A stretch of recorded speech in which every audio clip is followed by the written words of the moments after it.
figured I'd pop in here, make a quick video on my way to Greensboro this morning. Had a nice weekend.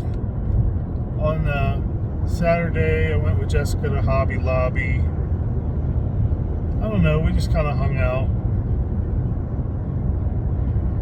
And Sunday, I went to church with her, and we went to see the new movie Dune 2 in the theaters. I learned something about myself. I'd never seen an IMAX movie, so I figured that would be a good one to experience in IMAX.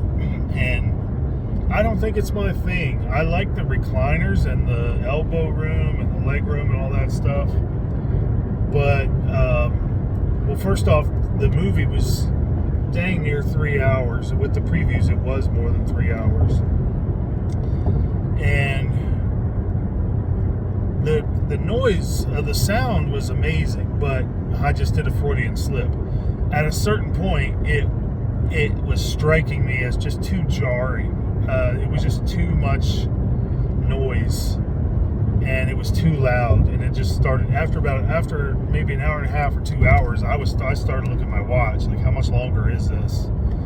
Even though I think at home in the living room, if I could have paused the movie and took a break, I would have enjoyed it more. So I learned that it was neat to see what IMAX is, but I don't see myself ever going back to another IMAX movie.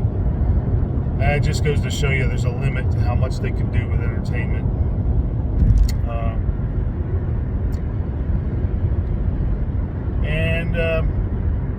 I've been going to church with Jessica for the most part the last maybe 2 months, and I'm really doing it for her. I don't get much out of it. I think her church, going to her church feels like going back to elementary school to me. She thinks it's like this miraculous, I don't know, loving community that she's never encountered before or something. I don't know. And that's cool. I mean, men and women are different. She makes connections easier than I do. I mean, women can sit around and talk about almost nothing and bond, you know. And for men, especially men like me, I mean, I'm a sensitive guy. I'm analytical. I'm an introvert, and I'm very introspective. Much of my life is lived in my own head and in my own thoughts, and I'm just curious. And so, like, I'm not a typical dude that's like, hey, let's talk about football or even politics.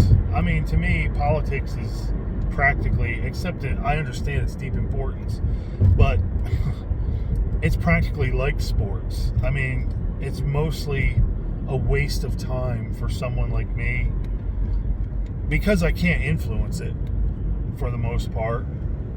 And it's a distraction away from the stuff that really is important, which is family, Christ himself. You know, that's one of the things that strikes me as so strange in my experience with church / evangelicals. I don't even know how to quantify things anymore, or what even the labels mean, but I just know that it's extremely rare to meet people who go to church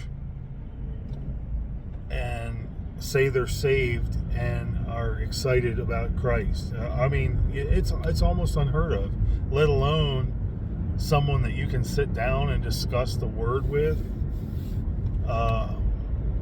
It's just so extremely rare, and I've hung out with pastors, you know, so it's a very strange kind of existence, reality that I'm living in here. And for myself, I am pursuing the Lord. I've been alternate day fasting again because I need to do something for this knee. I need to get weight off to get the pressure off this knee. I was thinking about it in church. My mind always wanders in church. I'm always it's not the sermon that's being preached that I'm listening to. It's the sermon that the Holy Spirit is showing me.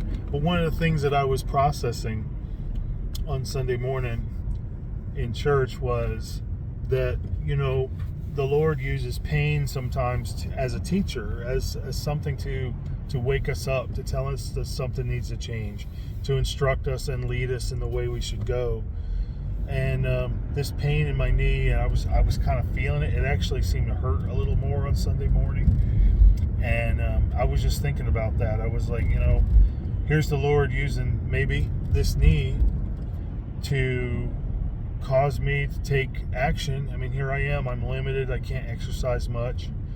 So it's really just what I put in my mouth that I have control over that can maybe help me reduce weight. And maybe that's the teacher. And maybe he does things like that because the real issue is not the knee. The real issue is, for example, artery buildup or something like that. So God, I think, sends us little teachers sometimes with these aches and pains to help us realize that we need to make a change in something and go a different direction for not just for that knee, or not just for that, whatever little part hurts, but for the whole being, for the whole man.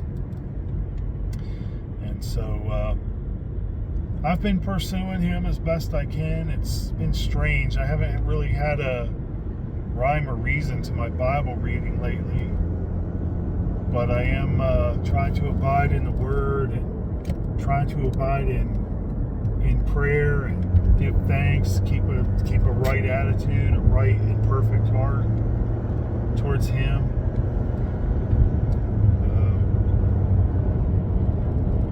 I was thinking a lot about the word satisfaction, about how that is the quest, of the human heart, is for something satisfying, something, and I'm speaking in the soulish and even the spiritual realm, something that satisfies a hunger within. So I could go to the flashy movie.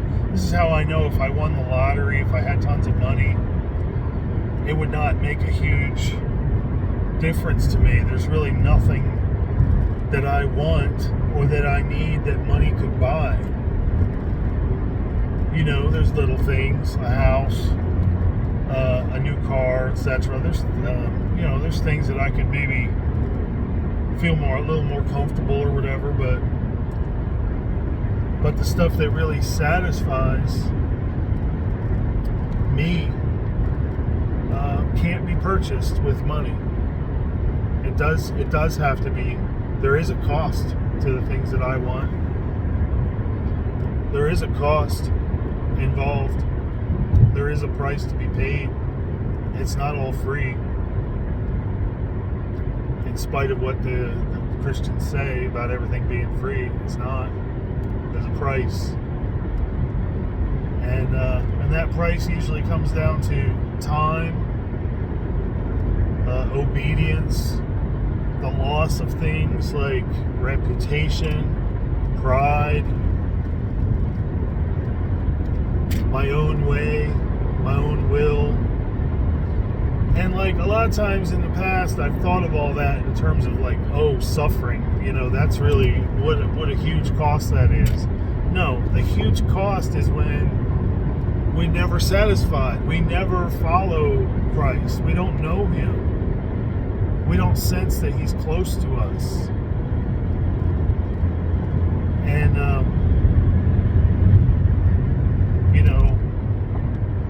so like, I think if you had asked the woman that had the alabaster box, the vial of costly nard, I love that word, everyone else around her was saying, why this waste? How could you waste all this? This is a huge waste. But if you asked her, was that a waste? That was a very high cost. That thing you did cost a lot. And it appeared to be a waste. Looks like you wasted your life. Looks like you wasted all these good things you could have, other things that you could have done, other than attend to Jesus' needs, other than attend to Christ's burden. I don't think she would say it was a waste. And Jesus wouldn't either. He said, it's a beautiful thing she's done for me. And that's the kind of heart and attitude I would like to have in myself. To be able to look past the circumstances and the little mundanities and the humiliations of life down here in the dirt. And look past that and see that I'm serving Him and He is close and it's just seeking His presence and His pleasure. And I feel like when men and women do that, when human beings do that, they are as close as you can get to the original purpose of God. They're following.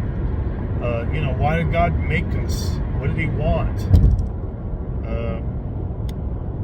Why did He design reality the way He did? And all these things are leading to companionship, to fellowship, to union.